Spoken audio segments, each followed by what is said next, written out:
Hello, friends. Thank you for joining me on another one of our fabulous Sunday teachings. It's such an honor for me to be here with all of you. And before I start blabbing out of control, let's do our prayers. Let's take a moment to appreciate our community gathered here today. Today, I feel fortunate to sit as a member of this kind community in the safety and security of like-minded friends, sharing this present moment with others dedicated to the cultivation of goodness. Today, I'm grateful for the direction and support that this community provides, a community worthy of my time and commitment, a community where my efforts have meaning, purpose, and are appreciated. Today, I'm thankful for this community of awakening, a place to gain the knowledge and skills to improve my life, a family, a home, and a sanctuary for all of us seeking refuge from the storm. And our affirmation of our responsibility to the world. As conscientious practitioners, we must recognize our responsibility to the world, to strive to live skillfully while helping others to do the same, to strive to live in balance and harmony with nature and others, to strive to gain mastery over our minds and embody our true benevolent nature, to expand our hearts and minds, transcending our shared human limitations, to not intentionally harm sentient life or our planet, and to maturely accept and embrace the reality of our situation while striving to improve it. Oh, I love my prayers. Welcome, friends. It's so nice to see everybody here on July 4th, big day in America. Today, by request, we had a request for the 9 or 10 stages of calm abiding. Depending on the tradition, the reason there's a little discrepancy in whether it's 9 or 10 is because traditionally they call them the 9 stages of calm abiding. My teacher always referred to them as the 10 because the 10th level is the actual attainment of it. So that's why there's some confusion. Um, I'd like to start with a lovely quote that says, the goal of meditation is not to control your thoughts, but to stop letting your thoughts control you. That's by an unknown author, but I always thought that that really encapsulates the whole idea of meditation. It's to gain mastery over the thinking process, and which, of course, runs rampant in most of our minds and creates a lot of trouble for us. When you learn how to control your thoughts, you really master your life, and great happiness comes from the fact. So let's talk a little bit about calm abiding. So in Sanskrit, the word calm abiding is referred to as shamatha or shamatha. And in Pali, it is anaparasati, which I can never remember. But and both of them are basically the meditation that we learned. We call it calm abiding. I like to use English terms here, and usually we're just watching the breath. But calm abiding is both a practice and an attainment. So we've been using it as a practice, following the breath, learning how to calm our minds, learning how to develop focus and mindfulness. But at the end of practice, at the end of the 9 stages we're going to learn today, is the actual attainment of calm abiding. So we have the practice of calm abiding and we have the attainment of calm abiding. I know it's confusing. I didn't write it. That's the way it is, right? The goal of our calm abiding practice is the attainment of the mental state of samadhi, often referred to as concentration, which is generally just a higher state of meditative consciousness. Samadhi or concentration is also the 8th aspect of the Buddha's Eightfold Path, which we learned a few months ago. We were working on the 4 Noble Truths. And the Eightfold Path is right view, right intention, right speech, right action, right livelihood, right effort, right mindfulness, and right concentration. We're talking about concentration today. The last 2, right mindfulness and right concentration, apply to meditation itself. And if you remember, the Eightfold Path is the Buddha's prescribed path to nirvana, to liberation, to freedom, to awakening.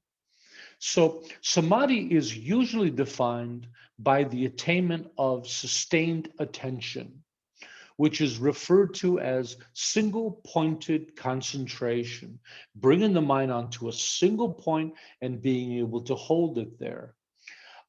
However, new translations of the term, based on a broader view of the various traditions, are challenging this translation or idea. One of the great Buddhist scholars and masters of the world nowadays is a gentleman called Ajahn Brahm, and he's in the Theravada Pali tradition. I spent some time at the monastery he studied from when I was in the forests of Thailand, and he's a forest Theravada monk, and just brilliant. If you get a chance to see his material on YouTube, and has great jokes and great stories. Nevertheless, he translates samadhi not as concentration, but as stillness, the stilling of the mind and body, in the same way we use the word stillness in our group. And his account of this is based strongly upon the Chinese Buddhist text, in which samadhi is represented by two Chinese characters, translated as still and mindful. So that's the word for samadhi in Chinese, still and mindful. In other words, to achieve stillness. And other scholars feel the same way. For me, the term concentration in this respect seems to be a more active engagement. It's like a strong striving to hold our awareness, whereas stillness is passive and is more about the falling away of distractions and laxity, laziness, or dullness, which are the main two obstacles within our calm abiding meditation. So for me, my own experience of calm abiding relates more to the idea of stillness. For me, it was the falling away of these limitations of anxiety and dullness. And it wasn't that so like we say we're in school and we're trying to concentrate, it's an intense kind of active engagement. I'm really focusing on the board. To me, that's the image when you say concentration. But in my practice, it was quite the opposite, is when I became uh, immensely calm, and I learned how to deeply relax, and then all the pushing and pulling in the mind falls away. Then these qualities of anxiety and laxity fell away, and then I found stillness within there. So in my experience, I like to use the word stillness much more. Um, so you may notice that in your own practice, that in meditation, there's this pushing and pulling that's always going on in the mind. And it's a pushing and pulling between many things. One of them is the push and pull between anxiety and laxity. So laxity means like sleepiness, dullness. And many of my friends will tell me this. They'll say, well, my meditation was so anxious at the beginning, and then once it settled down, I fell asleep. Like they can never find that nice middle ground. It's either anxious or laxity. And for me, it is the same also. It took me a long time to come to terms with that. But those are the two kind of the magnets that pull us in those two directions. But the mind kind of pushes and pulls on a lot of things, a lot of in our attitude during meditation, in our emotions, there's a pushing and pulling. And so at a certain point, and we'll talk about it in the 9 stages, that pushing and pulling falls away and you have equanimity. And equanimity, of course, is defined as equality. It's the middle between those qualities, between the pushing and pulling, where all of that stops and we're just at peace, right? Okay, so that's a little brief introduction to it. So let's talk about the 9 stages now. So traditionally, they're seen as a Mahayana practice. Remember, in Buddhism, we have 2 main schools. We have the Theravada, which is mostly Southern Asia, and we have the Mahayana, which is generally India and East Asia. Nowadays, they're getting quite mixed, as you can imagine. Um, but what the 9 stages are is just a progressive outline for cultivating and mastering single pointed concentration or stillness and attaining the mental state of calm abiding. That's our ultimate goal. Now, traditionally, they say that this can take many years to obtain, or with tremendous dedication, as little as 6 months. So, oftentimes, they'll have monks will go on these very intense calm abiding retreats, where they'll lock themselves in a little cabin in the woods of Thailand, and within just a handful of months, they're actually able to obtain this state of calm abiding. For me, it took a very long time because I was a layperson and I was working and things like that. It took many years, but at the beginning, I actually had an experience of calm abiding briefly. And what was nice about that was it gave me, it served as a compass. And then later I was able to develop it and actually be able to sustain calm abiding. So I had a taste of it, which I often hear from practitioners that they get little tastes of things. But then, and I think, somehow there must be the magic of the Buddhas that they give us a little taste so we have that compass to work towards. And to me, that's really important. And so we can get a taste, but ultimately we have to learn how to sustain these qualities. And that's the main practice. So let's run through these. I didn't prepare a transcript of these because I have this presentation in my text, Tibetan Buddhist Essentials, in volume 3, somewhere in the middle on meditation. So if you want a written version of this, just go to there and see it. And of course, we're recording, so you can always play this back. So if it's okay, we'll just kind of run through them. So there's 9 stages, with the 10th being the actual attainment. So the first is called placing the mind. And I have to warn you that the names of each level are never very good, in my opinion. I think that they could have been named better, but I'll attempt to translate those to you. So in number 1, placing the mind.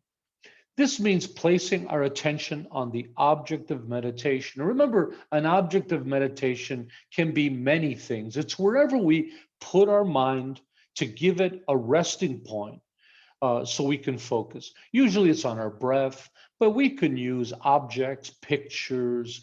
Candle flame is popular in some schools. The mind itself. There's no end to what we can use as an object of meditation, and especially in insight meditation. If you remember, we can focus on aspects and sensations of the body. We can think about concepts in the mind. So that's objects of meditation. In the beginning, the practitioner can only maintain their attention for a limited duration, right? So with these 9 stages, what occurs to me the strongest is that so many of them just have to deal with how long you can hold your attention. So when we're focusing on the breath, if you remember, we put our focus on the breath, we follow the breath, inevitably our mind wanders. We're at the beginning. Inevitably the mind wanders. This is what the mind does. It happens for everyone. And this is the practice of meditation. We learn how to notice that it wandered, gently bring it back to the object again. We use noting oftentimes, right? We note it thinking. We bring our awareness back to the breath, and we say meditating once to engage again. And we do that over and over again. And by slowly doing this, we develop more power of focus, of concentration, right? Of attention. We can hold our mind on the breath longer. When we lose that, we notice it sooner. And with that comes a wonderful feeling. They never talk about the sensation that comes with it. They always just talk about being able to hold your mind on an object for a long amount of time. And then everybody says, well, why would I ever want to do such a thing? But what they don't tell you about is that when the mind settles like that, all of a sudden there is a sensation in the mind that comes of great joy, of great bliss, of peace. And it's an incredible sensation. So that's what they never talk about. And that's, of course, that's why we're doing it. We're not doing it just so we can look at a light bulb for 4 hours. We're doing it that's the mechanism to get that sensation, to get that result. So please keep that in mind, that this is an incredible experience that we're actually trying to get. So number one, placing the mind is simply a beginner just starting meditation and trying to hold his mind on his breath. That's number one, right? The simplest thing. Learning how to put the mind on the breath, learning how to notice when it goes off, and learning how to bring it back again. That's number one. Number two is continuous placement, experiencing longer moments of attention on the object. Many of you, or maybe all of you, have experienced this already. This is when you're starting to get some experience and some control, and you're able to focus on that breath for a bit longer. You know, it's not every other breath your mind is wandering away and you have to keep bringing it back. This is just that very beginning success where you start to notice, wow, you know, good 4 or 5 breaths, I'm able to stay on the breath. That's pretty cool, right? So that's number two. Number three is called patch placement. And this patch, they mean like patch it up, to repair it. Here, being able to recognize as soon as the object is lost and reapply one's attention or patch it up immediately. Now, I don't think in the wording here, it says recognize it as soon as the object is there and immediately patch it up. I think that's a little strong. This is just saying, again, being successful at noticing when your mind is off the object and getting really good at jumping back in again. So between 2 and 3, they're pretty close there, right? And again, the difference in 1, 2, or 3 is just a few seconds that we're able to hold our attention on the breath a little bit more. So I'm sure all of you have had experience with the first 3. Number 4 is called close placement. And this is a more refined placement in which we're able to hold our attention on the object for a good part of the session. However, we still have to be diligent for watching for the underlying excitement, laxity, or dullness, and subtle thought.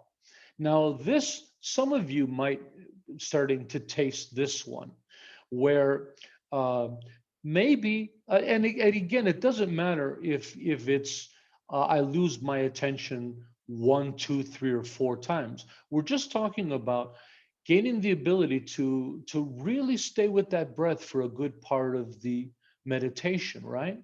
And the idea is that anxiety, or we could call it excitement, um, and the laziness or laxity, the dullness, the sleepiness, um, have really been starting to gain some control over them.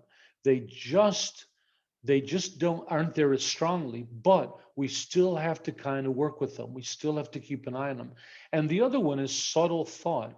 Now, this one's tricky because I think a lot of you have noticed when you start to come to terms with the thinking process and you're able to follow the breath and thinking is diminished, but then you start to notice, wow, there's a lot of levels of thinking. We have these loud thinking, this loud thought that are obvious things. I want to get a cheeseburger. Is this meditation going to be over soon? But then when you come to terms with those, you start to notice a lot of dialogue that's hidden underneath that. And there's many levels. Sometimes I get these things where it's thought and dialogue that almost just wants to start speaking, but hasn't. It's just there on the cusp, and it's almost like a murmur. So, anyways, you start to understand these different levels of thinking and thought and this dialogue that's happening. Number 5 is called taming, achieving deep tranquility and pleasure from one's meditation. However, one must again remain diligent in watching for dullness and anxiety, which is achieved by remembering the benefits of attaining calm abiding. So, the last part of it is remembering the benefits of attaining calm abiding. That's one of the remedies to the 5 main obstacles in meditation, and it's just a kind of a little pep talk. That if you get sleepy, if it feels dull, just to give yourself a reminder that we're trying for something really cool. It's worth staying awake for. It's worth putting a little bit of effort into. Um, in this stage of taming, this is the first time we start to get a real sense of pleasure and tranquility. Now, I think a lot of these so far, even beginners get a taste of. I think it was Miss Pema was telling me the other day, she says, I hit this place and this pleasure came over me in my meditation. It only lasted a minute or so, but it was wonderful. And I said, congratulations, that's right.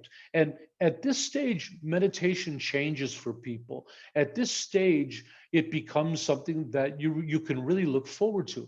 But the problem is at this stage, the tranquility and pleasure is kind of limited. It's only for a moment or two.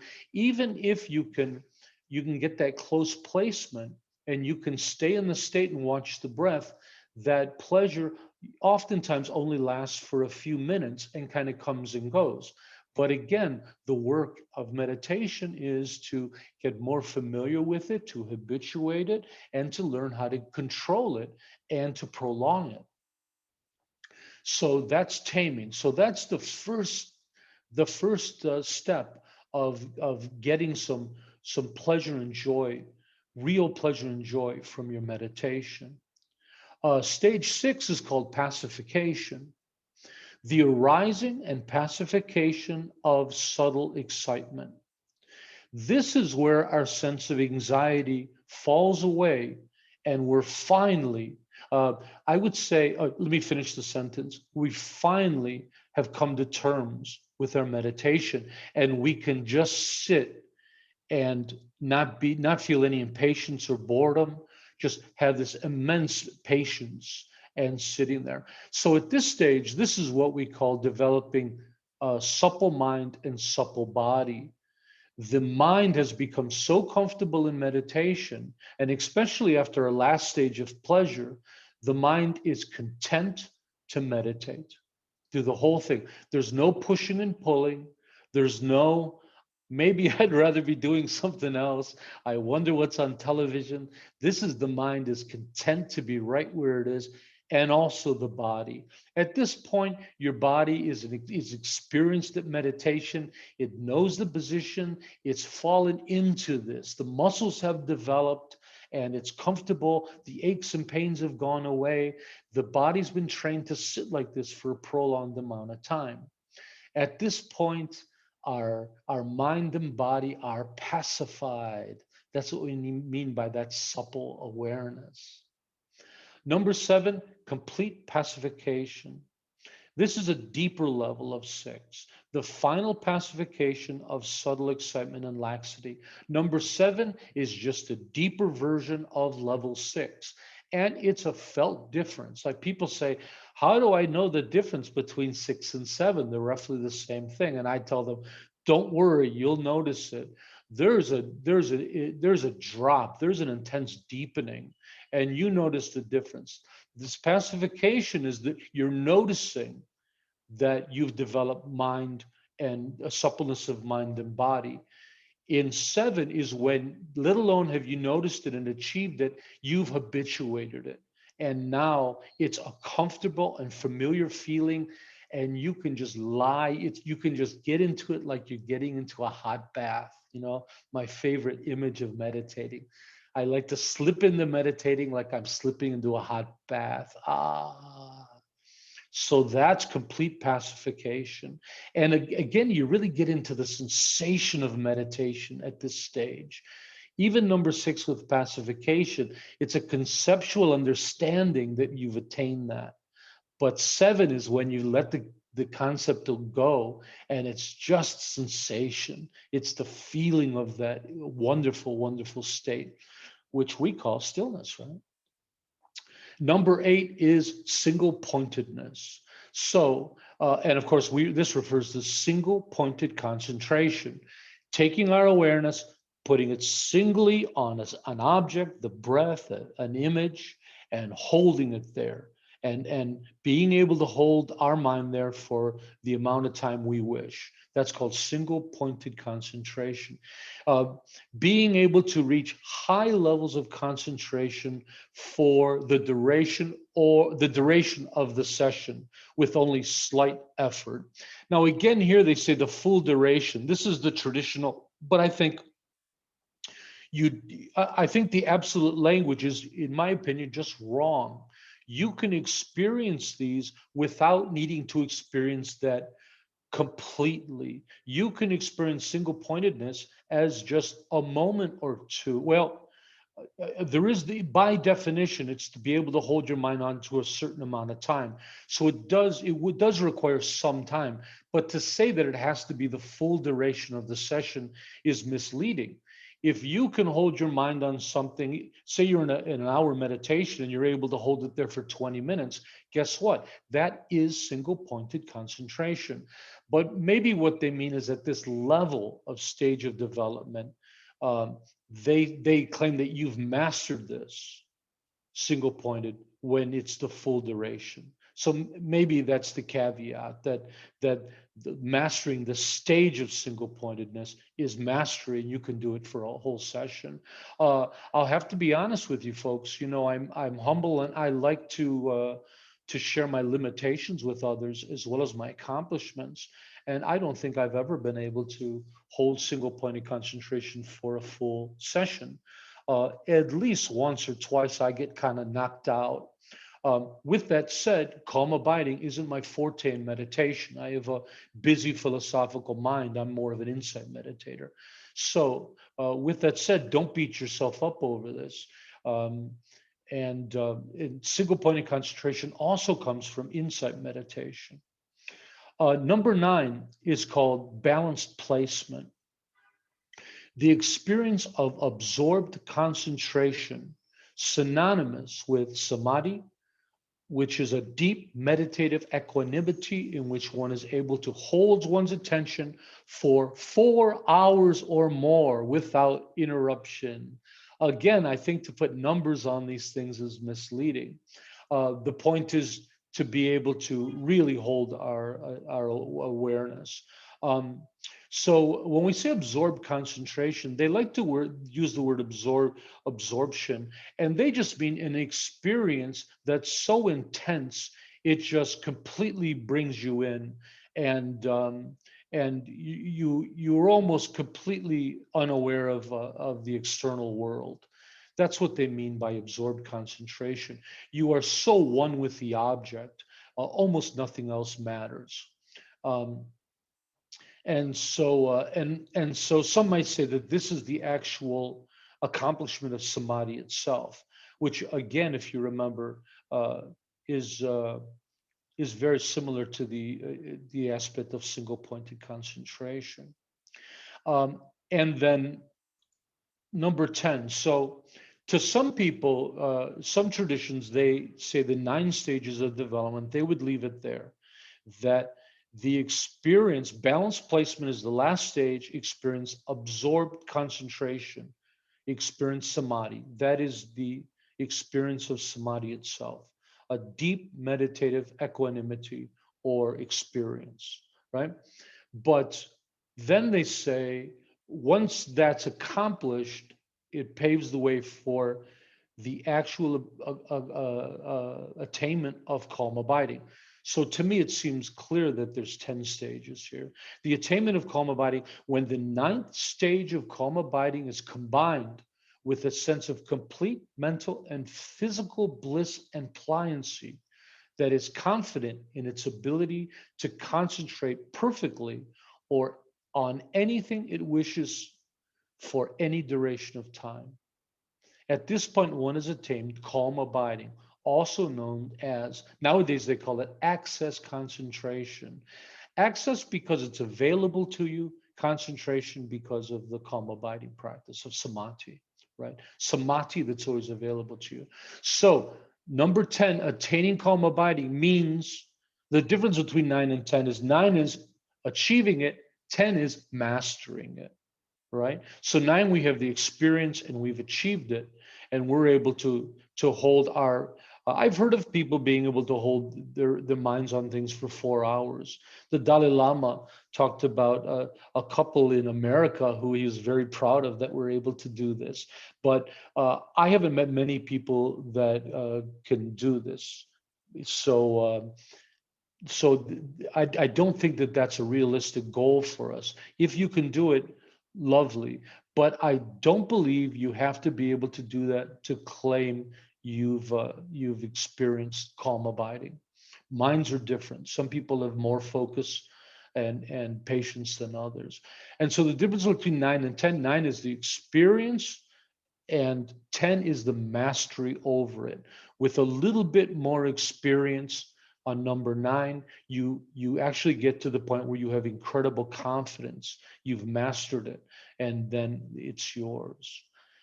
And I want to talk some more, but I think that this would be a great place to take a break and take some questions. What do you guys think? Does anybody have any questions at this stage? Yeah, Robin.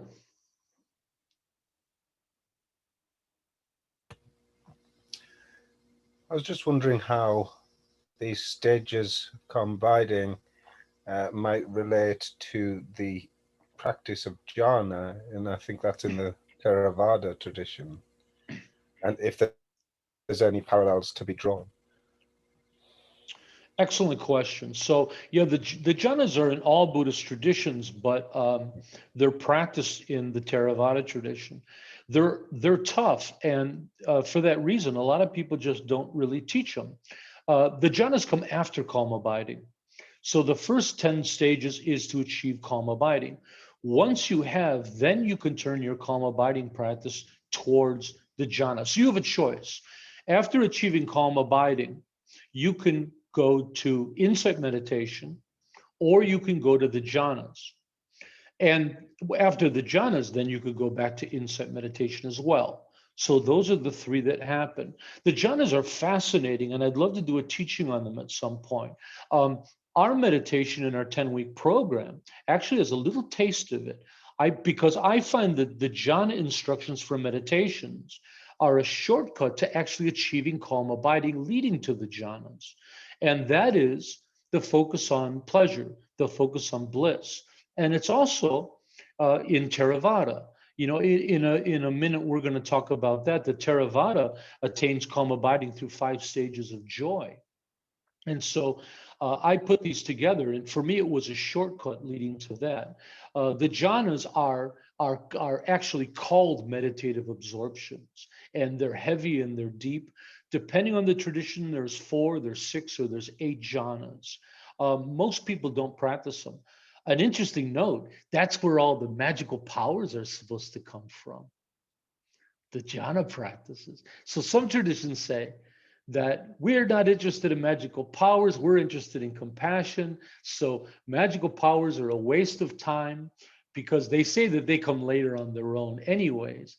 But you shouldn't be focused on the magical powers of mind reading and telling and clairvoyance and being able to spot fat-free food at a glance and whatever magical powers they are. That how to stop eating, that's the magical power I'm looking for. How to push away from the table. Oh, I can't do it. So but fascinating. And I don't, you know, as though I'm a secular Buddhist, I don't dismiss these things. I've met some masters that seem to be pretty, I do believe I've met a few mind readers in my day. So anybody here that they want to learn some magical powers, I'll teach you the jhanas. So, but in a sense, the same practices we're doing in calm abiding are similar to just going right into the jhanas. But the jhanas are intense. They take a lot of time. literally each session, sometimes up to 2 or 3 hours of meditation is sitting. I've had some success with the jhanas. Again, I'm not much of a calm abiding meditator. Insight meditation just comes to me so readily, so naturally. And calm abiding, I have to work at more. Now, we've said this in the past, and some of the great meditators, including Atisha, the great Tibetan, the Indian saint that went to Tibet, talks about calm abiding and insight as being a circle. They both end up at each other. Through calm abiding, you can achieve insight meditation. And through insight meditation, you can achieve calm abiding. So if your mind is more gained, is more comfortable with one of the meditations, is more prone to one form of meditation, don't worry. You can come around to the other one. So I take that to heart, and I don't put in these intense hours. I've never done a jhana retreat, So anyways, yeah. Any other questions?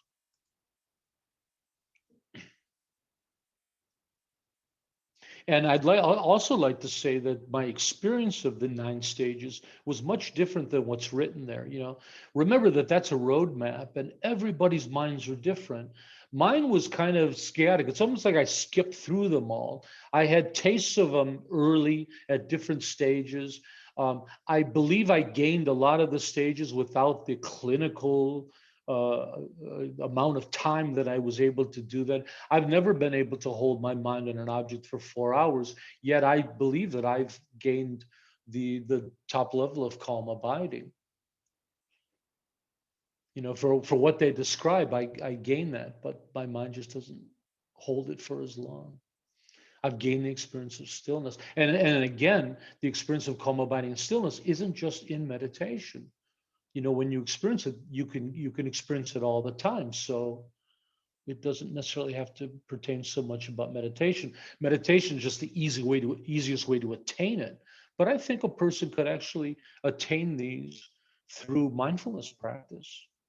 I have no proof of that, but I have a feeling that the certain kind of mind would, through understanding, through education and knowing how these things work, understanding the mind and practicing really strong mindfulness during the day. And Mert, tell us something. What do you think? Actually, I was about to ask a question. Please. So this calm abiding meditation, how would you describe it? In what ways would it be taming us? Like tilling the mind, some biological aspect, some spiritual aspect? What would you put? Very good. So calm abiding meditation is, we like to talk about meditation in 2 aspects. We have passive meditation and active meditation. Passive meditation is calm abiding. And what it is learning that there's 2 kind of mindsets. We have the doing mind and we have the observing mind. Most of the time we're in the doing mind and we don't have much control over it. Calm abiding teaches us to uncover and to perceive the difference and the observing mind. In calm abiding, we stop doing and we sit as an open observer to the present moment. We engage and we learn how to master and habituate the observing mind, how to be non-reactionary, just to notice, right? This is calm abiding. This stills and tames the doing mind. The doing mind wants action. You're meditating. What you're doing mind wants to know what's on Facebook. It wants to know what's for dinner. And it wants to do stuff. And it wants to stop meditating and write a chart on how to meditate to make you guys ever do this? You ever spend more time on preparation than actual practice?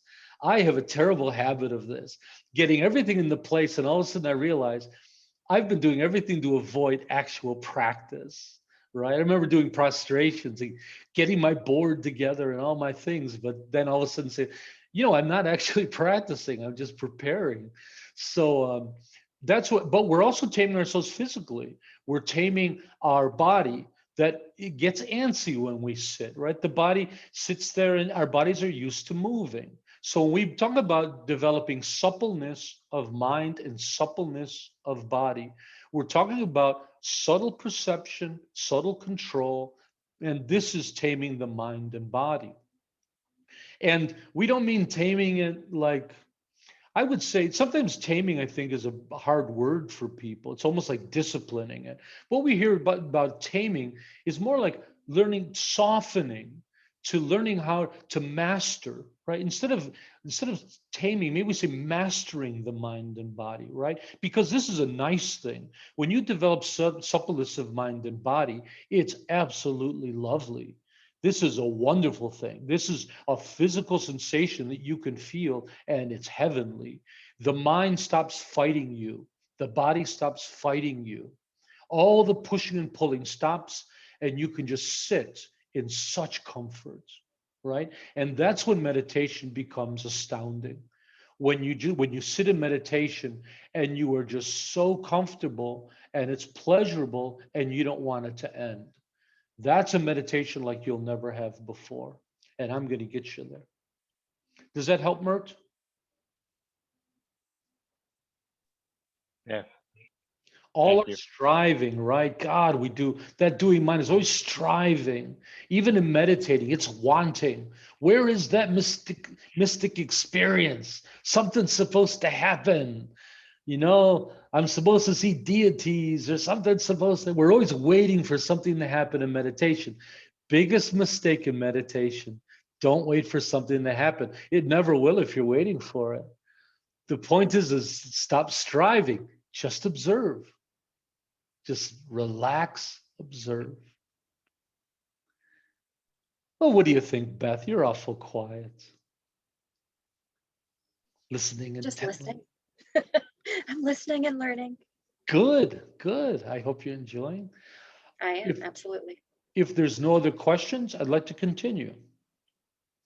So my favorite part of these is the Theravada presentation. They have a lovely presentation describing the development of calm abiding in terms of 5 stages of joy. Isn't that lovely? You know me, I'm all about joy, right? And here, so there's 5 stages. Let me go through them. So the first one is called slight joy. 2 is momentary joy. 3 is showering joy. 4 is uplifting joy. And 5 is suffusing joy. So let me describe those. So number 1, slight joy is raises the hairs of the body. I don't think I've experienced this one, but in a sense, when they call what they call joy here in Theravada tradition, they often call rapture, which is actually, I think, a Christian word, right? Rapture is like going to heaven or something. But here, this is not your everyday joy that you just got the last punch card on your coffee card done, and you get a free cup of coffee. This is an awakened joy. This is non-contingent joy. This is an inner joy, and guess what? This joy is always present within you. It's available to you when you learn how to get it, but also when external things aren't in the way, right? So these joys are in you at all times. You just have to uncover them and discover them. So slight joy, raising of the hair on your body. Number 2, momentary joy, arises momentarily like repeated flashes of lightning.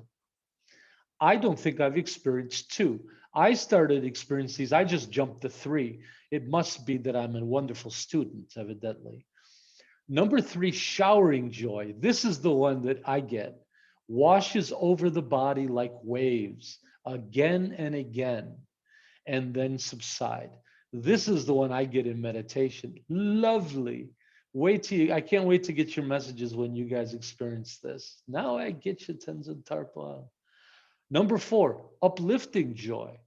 Sensations of lifting of the body into the air. Now, this one's common.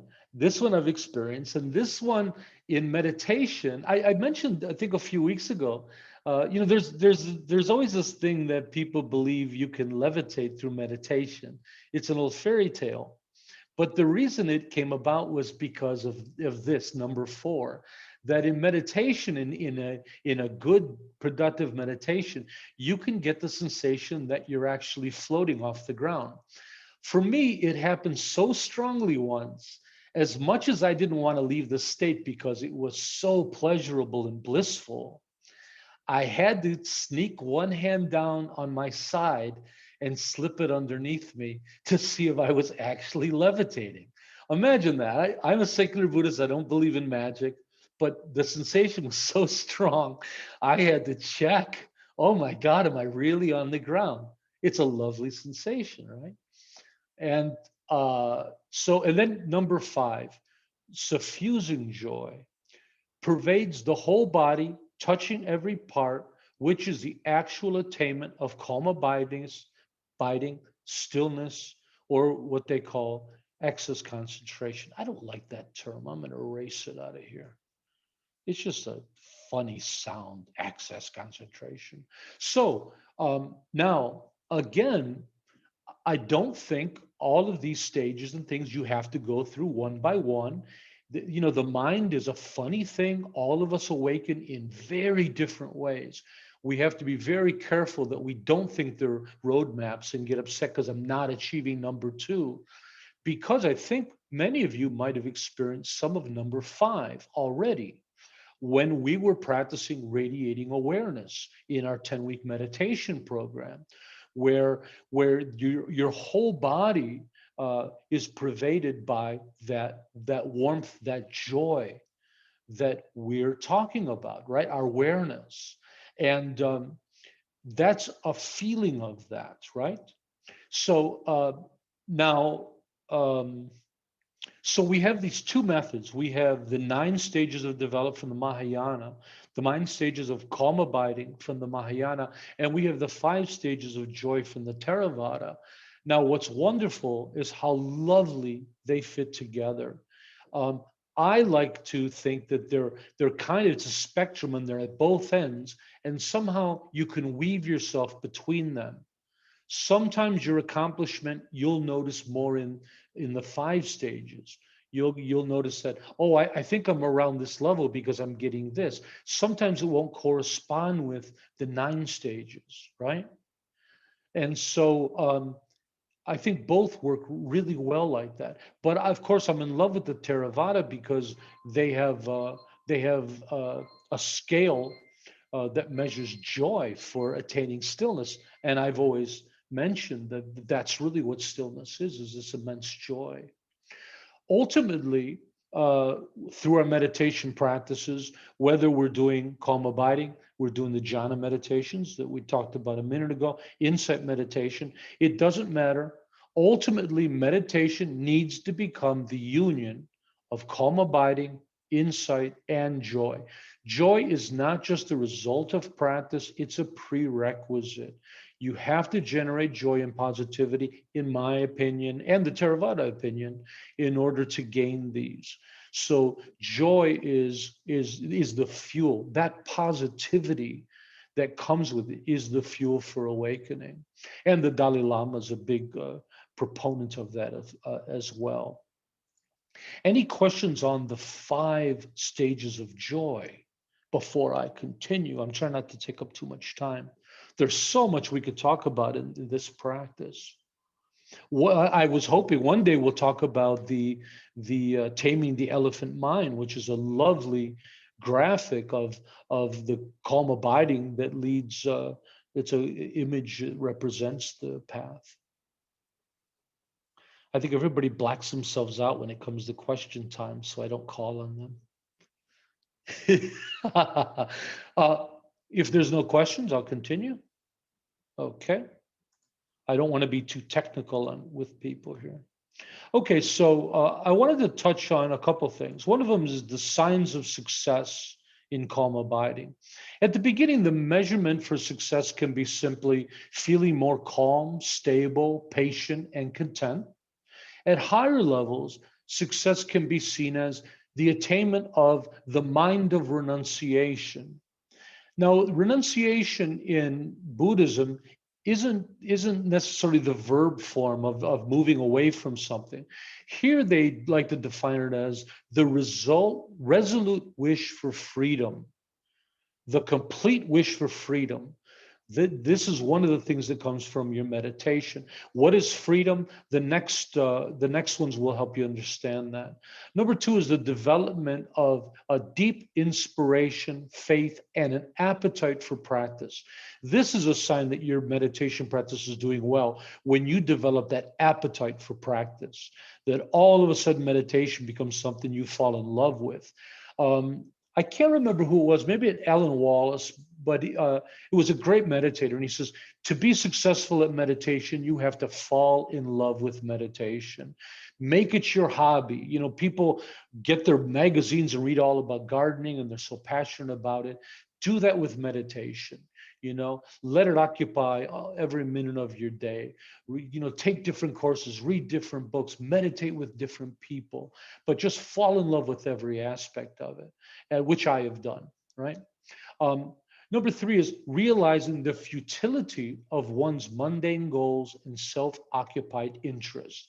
This is a little bit of what we talked about, freedom from this. So when you start to meditate and you start to get clarity and insight and wisdom, you start to see your life clearly and start to notice how these simple and irrelevant things that we get upset about, right? Our mundane goals and self-occupied interests. Somebody called me fatty at the store. Why am I making such a big deal about it, right? We start to realize just the futility of mundane life. And you know, and you start to see the bigger picture of things. Number four is becoming less reactionary while recovering more frequently from negative mental states. So in meditation practice, just notice that you're getting that distance between you and the stimuli, which enables for wisdom and insight and patience to come in, allowing you to not react so quickly, to not be so reactionary. And so importantly, is to recover quickly when you do. You know, the idea of never being angry again, even the Dalai Lama gets angry. I get angry. I try not to. I try to let it happen less. But most importantly, I try to recover very quickly and apologize if I've been mad at someone. Number five is that one's negative emotions are clearly being transformed into their positive counterparts, right? Anger is becoming clarity. Impatience is becoming compassion. Number six, that one is beginning to experience bliss and equanimity, not only when meditating, but throughout the day. Now, with that one, I'd like to say that happens for me in number three of the 5 stages of joy, the showering bliss, that at random times of the day, oftentimes without any stimuli, bliss just comes up and washes over me. And sometimes for absolutely no reason that I'm aware of. And this happens inside and outside of meditation. And as well, I tend to be in a more joyous, blissful, and equanimous state all the time. It's slowly becoming my default mindset. And even if I get upset about something, I again quickly recover, come back to my default mindset, which nowadays really is this happy, joyous, blissful, compassionate mindset. In Buddhism, that's ultimately what we're working on. We're working on the default mindset. We're trying to change that. In the beginning, most of us aren't even aware of our default mindset. You know, this is our habits and patterns of behavior that we've developed over time, and everyone around us has helped us develop. Our parents have helped teach us how to react and behave, as well as our friends. Well, when you develop clarity and you start to work with that, and you gain mastery over that, and you can get your default mindset to you can purify it and get a taste of your true nature, and then whenever stimuli isn't happening, you continually come back to this state of contentment, the state of stillness. So in my own practice, that's my current practice, is making stillness my default mindset. Easier said than done, but I'm still going for it. And I think that's all I have for you folks. Any questions? Miss Nalini? She was showing Anjali. I don't know if that's a question or... No, I just wanted to say thank you for a very beautifully insightful teaching. It's nice to know where we're going, isn't it? You know, whatever you're doing, a roadmap really helps. And when I was in Tibetan Buddhism, that was always a problem, that they taught everything piecemeal. You go to a teaching over here by some guy and then over here, and you never knew how any of it fit together. And it used to drive Westerners crazy, all of us. And so that was really important to me, to put together a really good outline of a practice where people knew where we were going. And especially with meditation, you know, you're sitting there for hours meditating. And if you don't have any idea of where you're going, first of all, you're probably not going to have the inspiration to do more than just follow your breath. But when you know these things are coming up, and you can kind of watch for them a little bit, it really adds a lot of fuel to the practice.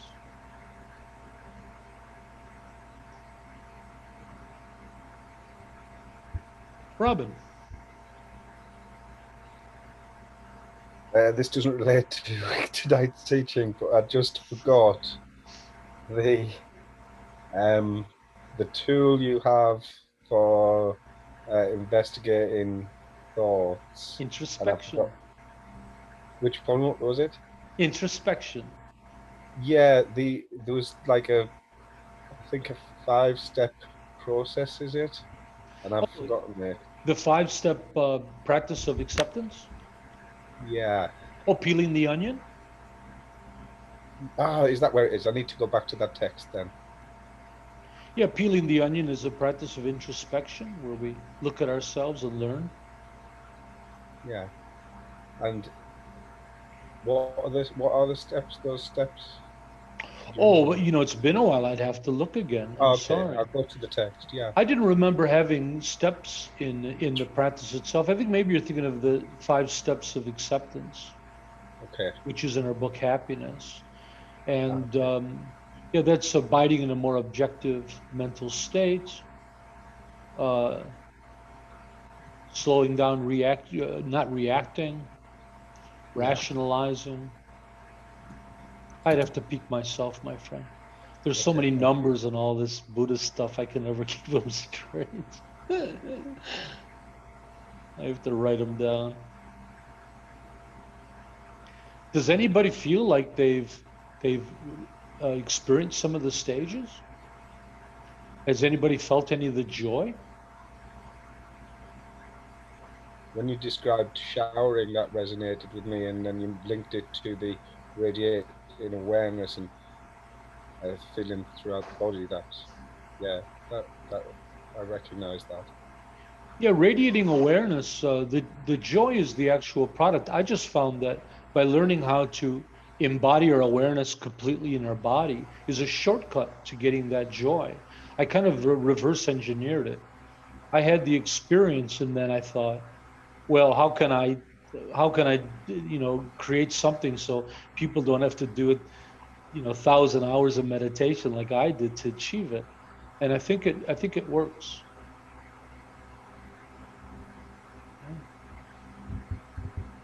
How about being single-pointed meditation? How long has anybody been able to hold their focus on something for a whole session? How many times do you have to stop usually? Yeah, it's not easy, huh? Yeah.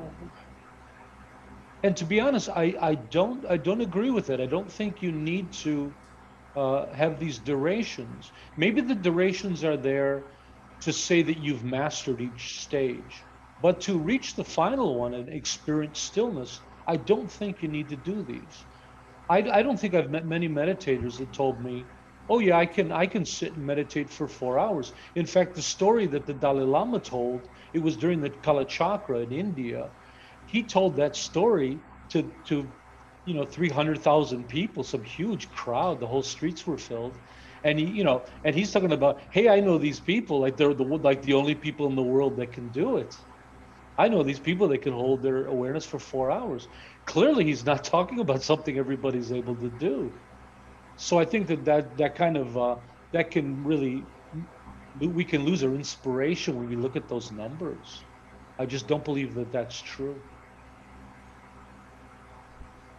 I think maybe I've done a half an hour meditation with losing my attention once. That's me at my best.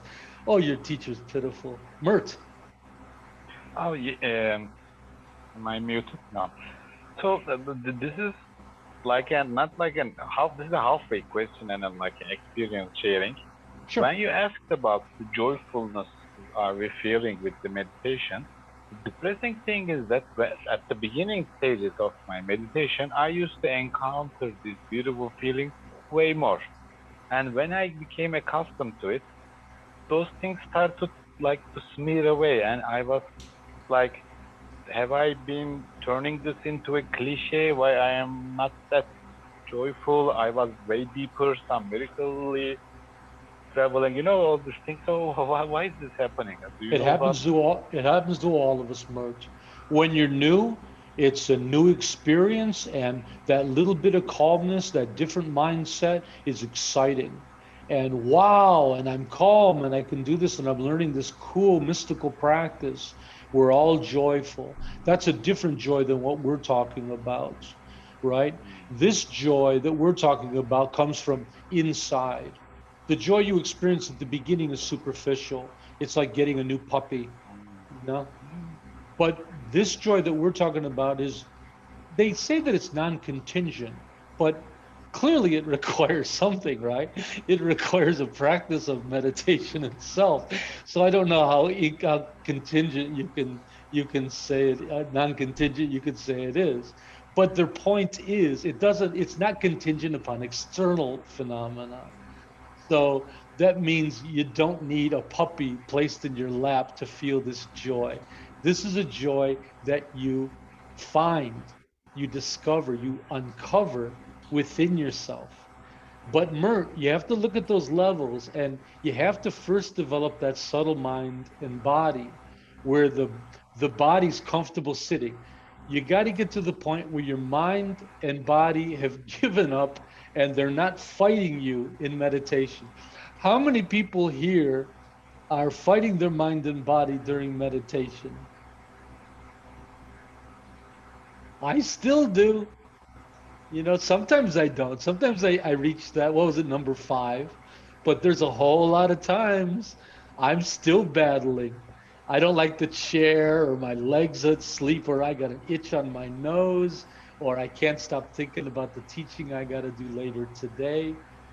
We're all battling the mind. Well, guess what? During that battle, you're not going to find much joy.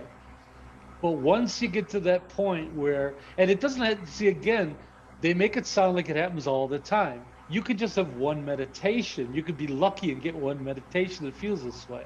You could have one meditation where you develop that. All of a sudden, you notice the mind and body have stopped fighting you, and you feel that pleasure from the meditation. And that pleasure then is the beginning of joy. And then the joy becomes even more. So, and then the joy becomes subtle, and then it gets stronger and stronger until it becomes like intense. Sometimes I feel like a volcano. Like sometimes I have to lift my head up and just go, ah. Yeah. It's quite something. So don't worry, Mert. All of us are the same way. That beginning joy, yeah, it wears off, you know. It's just because it's a new thing. But this other joy is waiting for you. And I'm gonna see if I can help you discover it.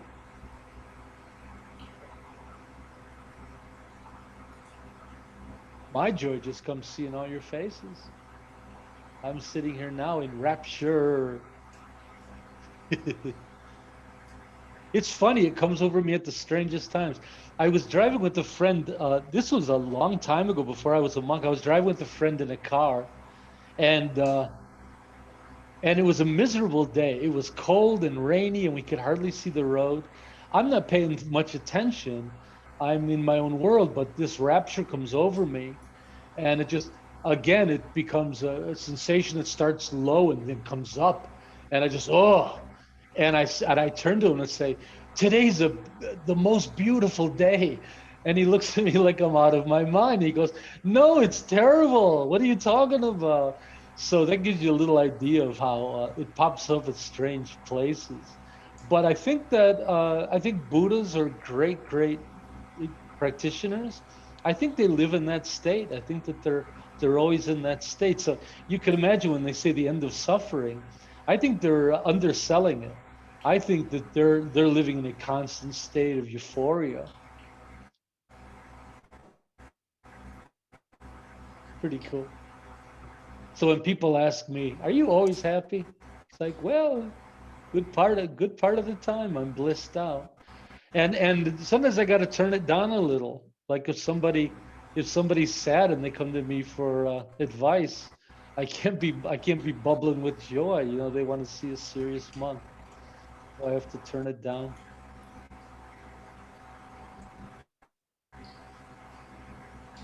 Any other questions? Yes. Please. Uh, this question is about the pointed concentration. So towards the end, or rather the peak of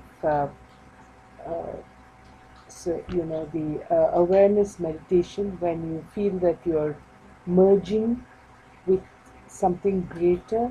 Yeah. So can we think of that as like that expansiveness?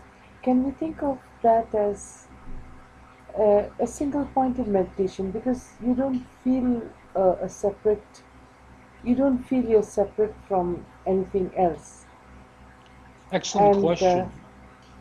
so and is that samadhi? That's an excellent question. You know, we talk about calm abiding as a practice of single pointed meditation, single pointed concentration. But remember that calm abiding is just a prescribed method for achieving single pointed concentration. Single pointed concentration is used within all of our meditations, and it's used on any object of meditation, whether it's our breath, whether it's a concept like compassion, whether it's the experience you talked about with our awareness. Wherever we place our mind, if we're able to hold it there without feeling that push and pull, without the mind wanting to pull itself away, the ability to be mindful and hold our awareness there is single pointed meditation, single pointed concentration. It doesn't matter the object. The object's irrelevant. It's your ability to hold your focus on something. But again, I'd like to come back to the definition of, is samadhi concentration or is samadhi stillness? So in my experience, samadhi is stillness. It's when I practice and all of the pushing and pulling and limitations and obscurations of the mind fall away. And I'm left in this state of stillness. When I'm in stillness, my mind doesn't go anywhere. There's no more pushing and pulling, even if I don't have an object. Some might argue the Yes. mind always has an object. Even if you're meditating on nothingness, nothingness is your object. But the point is, for me, it's the success I've had at it has never been my ability to rigidly hold my mind on an object. That is not how it works. For me, it was the falling away of these limitations and being lifted into the state of samadhi. Hope that helps. Thank you.